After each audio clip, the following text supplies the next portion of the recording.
মৰমৰ ছাত্ৰ-ছাত্ৰীসকল আমাৰ আজি ভিডিঅ'লে তোমালোকক স্বাগতম জনাইছো। আজি আমি ক্লাছ 3 ইংলিছৰ লেসন নম্বৰ 1 ক্লাউডছ নামৰ কবিতাটিৰ এক্টিভিটি 21 পৰা কৰিম। তোমালোকে মনোযোগেৰে চাই যাবা। চোৱা 21A One evening Mosumi asked her grandmother why she does not see some animals in winter. এদিনাখন সন্ধিয়া মৌচুমীয়ে তাইৰ আইতাক সুধিলে যে তাই কিয় কিছুমান জীৱ-জন্তু উইন্টাৰ মানে শীতকাল মানে ঠাণ্ডাৰ দিন হয়নে ঠাণ্ডাৰ দিনত দেখা নাপায় বুলি সুধিলে। Her grandmother explained that different animals have different habits. তাইৰ আইতাকে তাইক ধুনীয়াকে বুজাই দিলে যে বিভিন্ন জীৱ-জন্তুৰ বিভিন্ন অভ্যাস থাকে। Some gather food during the summer and then rest afterwards. কিছুমান জীৱ-জন্তুৱে কি কৰে খাদ্য সামগ্ৰীবোৰ সামাৰ মানে গ্ৰীষ্মকাল গৰমৰ দিন হয়নে গৰমৰ দিনতে গুটাই লয় আৰু বাকিবোৰ সময় ৰেষ্ট কৰে আৰু তাৰ পিছত বাকি সময় আৰাম কৰে। Her grandmother then went on to tell her a story. তাৰ পিছত তাইৰ আইতাকে তাইক এটা সাধু শুনালে। Let's listen to the story. বোলা আমিও সেই সাধুটো শুনো। এতিয়া চোৱা সাধুটোৰ নাম হ'ল The Grasshopper and the Ant. মানে grasshopper মানে ফৰিং আৰু ant মানে পৰুৱা পৰুৱাক আমি পিপৰা বুলিও কওঁ হয়নে সাধুটো হৈছে ফৰিং আৰু পৰুৱাৰ সাধু। এতিয়া চোৱাচোন ফৰিং এটাই ইয়াত বহি আছে হয়নে তাৰ পিছত বহি কি বজাই আছে ভায়োলিন বজাই আছে হয়নে তাৰ পিছত পৰুৱাবোৰে কি কৰিছে কাম কৰি আছে এয়া চোৱা খাদ্য সামগ্ৰীবোৰ গুটাই লৈ গৈ আছে হয়নে। এতিয়া চোৱা সাধু শুনিম আমি It was summer. এটো গৰমৰ দিন আছিল হয়নে A grasshopper was singing and dancing in the warm sunshine.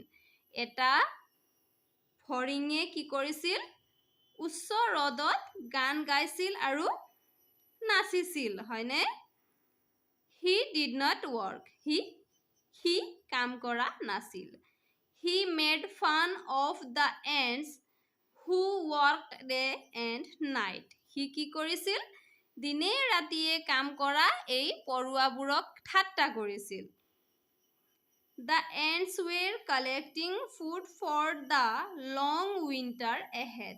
আৰু এই পৰুৱাবোৰে কি কৰিছিল এইবোৰে দীঘলীয়া ঠাণ্ডা দিনৰ বাবে কি কৰিছিল খাদ্য সামগ্ৰী যোগাৰ কৰিছিল গুটাইছিল হয়নে Then came the winter. তাৰ পিছত কি হ'ল শীতকাল আহিল মানে ঠাণ্ডাৰ দিন আহিল The grasshopper did not have anything to eat. তেতিয়া কি হ'ল গ্ৰাছহপাৰে কি কৰিলে এই ফৰিংটোৱে গৰমৰ দিনত খাবলৈ একো যোগাৰ নকৰিলে হয়নে তাৰ পিছত কি হ'ল তাৰ খাবলৈ একো খাদ্য সামগ্ৰী নোহোৱা হ'ল He remembered the ant his neighbor who had collected food for the winter. তাৰ পিছত তাৰ মনত পৰিলে যে তাৰ সুবুৰীয়া পৰুৱাবোৰে কিন্তু ঠাণ্ডা দিনৰ বাবে খাদ্য সামগ্ৰী গুটাই থৈছে হয়নে He went to the ant and asked for some food. তাৰ পিছত সি কি কৰিলে এটো চোৱা আমি ছবিত দেখিছো এটো ফৰিঙে পৰুৱাৰ ঘৰলৈ গ'ল হয়নে পৰুৱাৰ ঘৰলৈ গৈ পৰুৱাৰ পৰা অকমান খাদ্য সামগ্ৰী বিচাৰিলে The ant told the grasshopper that he should have worked and stored food for the winter. তাৰ পিছত পৰুৱাটোৱে ফৰিঙক ক'লে তুমিও কাম কৰি খাদ্য সামগ্ৰী শীতকালৰ বাবে গুটাই থব লাগিছিল বুলি পৰুৱাই ক'লে Now grandmother stopped here. Think and say what might have happened next.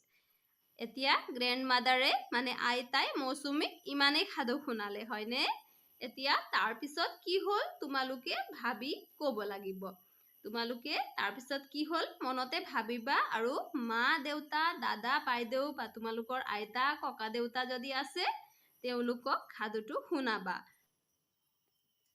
চোৱা B draw what you have understood from the story এতিয়া তোমালোকে সাধুটোৰ পৰা কি বুজি পালা হেতু ইয়াত আঁকিব লাগিব তোমালোকে এটো আঁকি স্কুলত ছাৰ বাইদেউক দেখুৱাবা এতিয়া চোৱা 22 let's say the words আহা এই শব্দবোৰ পঢ়ো audio autumn auction August audience author আকৌ চোৱা audio autumn auction August audience author now underline AU in the words below and read them aloud এতিয়া চোৱা আমি এই শব্দবোৰৰ ভিতৰত এই AU আখৰটো পালে তাৰ তলত এনেকে আন্ডাৰলাইন কৰিব লাগিব এতিয়া চোৱা এটো হল হয়নে হল শব্দটোত আমি